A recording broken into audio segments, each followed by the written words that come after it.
Hi, I'm Betsy Massar of Master Admissions, and I'm here to help you navigate the Harvard Business School application. With 9,500 applicants per year, Harvard is one of the most competitive business schools on the planet.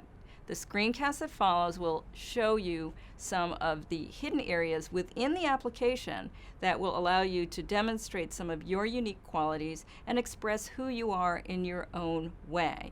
This is not just an application to get through, but it is an application that will highlight who you are and why you need to be admitted to the next class.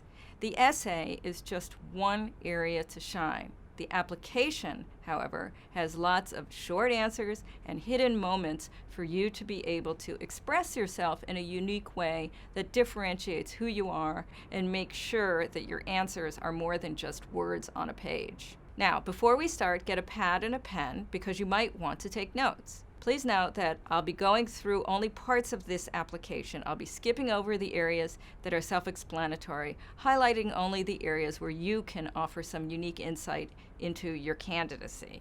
First, let's go straight to the personal page and scroll down to languages. There you will see drop-down menus. Your three choices are some instruction, conversational, and fluent. Some instruction is a bonanza for you. This is an added way for you to tell them something about yourself, such as time working or traveling overseas, a desire to talk to a long-lost relative back in Poland, or an intellectual curiosity. You may end up talking about any of these in the interview, and it allows the admissions board to learn something else out of the ordinary about you. Skipping over family info to tell you a quick note about the resume. Here they are leaving you an option for a 2-page or even longer resume. This is new, and this is a way to differentiate yourself. You'll notice they say we're not going to make a fuss, but use your judgment. If you have a long list of patents or articles or books that you've published, then it might be worth adding onto your resume. Otherwise, if they spend more time on the resume, then they'll probably spend less time on the good stuff, like the essay. Next comes employer information. A couple of things to note here. First, they're asking you for some additional details only about the last 2 jobs you've had. That means actually the last 2 employers, not necessarily the last 2 positions. I've opened one of the employer pop-up boxes, which are under organization name. This may be one of the most important areas that you can use to give color about your role, your challenges, and your impact. There's a lot of opportunity for you to describe what you've been doing and the influence you have on others around you. Try not to cut and paste what is on your resume, but put the information from your resume into context.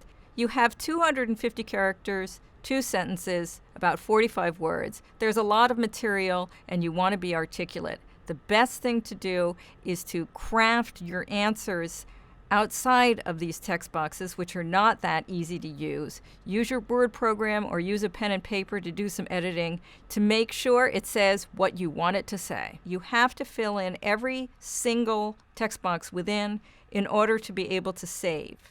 Also in employment, you'll notice that there are the intended post-MBA career goals. You will have 500 characters, that's 3 to 4 sentences, or about 90 words to discuss your aspirations. This might be the most important question in the entire application.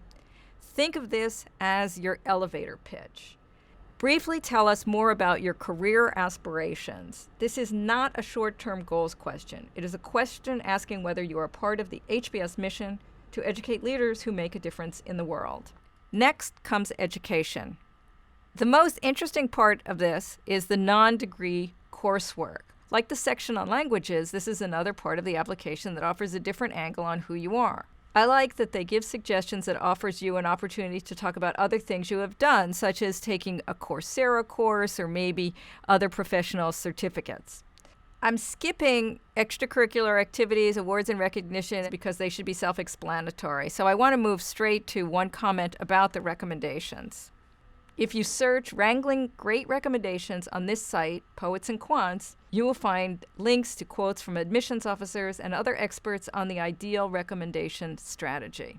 Moving to additional information. Here again, Harvard Business School is giving you an opportunity to tell them something about yourself that won't be covered in the resume, the rest of the application, or the essay.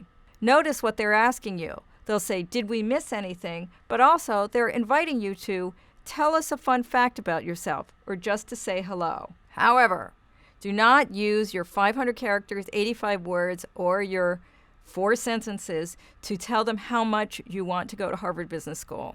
Believe me, they know. Let's review. Start by reading through the entire application. Gather all your GMAT and employment data, particularly salary data, to fill in at the same time. Don't craft substantive answers in the text boxes. Use your Word program or pen and paper. Finally, take advantage of these opportunities to tell the truth about yourself. If you want more information and insight, check out masteradmissions.com. And thank you for watching.